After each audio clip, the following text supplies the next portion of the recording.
Bake पावभाजीसाठी लागणारी ही भाजी तयार आहे. हो, मला खरंच खावीशी वाटतेय. टेस्ट करून बघा. नको नको आता नको, आपण अख्खी रेसिपी करून घेऊया. हो, काय करायचं आता? बेकिंग ट्रे लागणार आहे आपल्याला आता. बरं, आहे की बेकिंग ट्रे मध्ये आपण आता पाव ठेवूया पहिल्यांदा. हे पाव मला वाटतं तुम्ही आतून कट केलेले. वडापावसाठी आपण जसे कट करतो. वाव. पुढे आणि ब्रश लागणार आहे मला. ब्रश आपण याला आधी तूप लावून घ्यायचंय. बर, पाव चिटकणार नाही म्हणजे त्याच्याने. बर, ठीक. आणि पावला आपण आतून पण थोडंसं तूप लावलंय. ठीक. आता काय?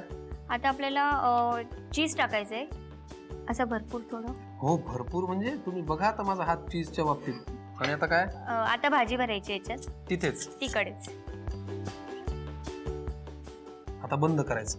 आता याला थोडंसं बंद करायचंय. बर. आता वरून पण तूप लावायचं आणि चीज टाकायचंय. ज्यांना चीज आवडतं त्यांनी आपलं एक समाधानासाठी बेक चीज पावभाजी असं म्हटलं तरी हरकत नाही. हो, असं म्हटलं तरी चालेल. आता काय?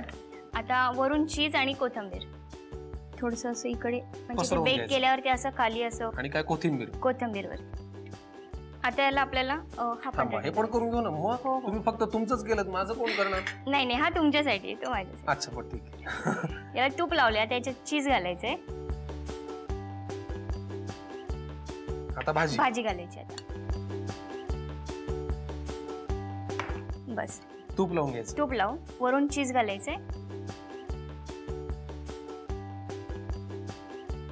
वा वा वा वा. आता काय हो? आता आपल्याला हे 180 डिग्रीजला 5 मिनिटं बेक करून घ्यायचे.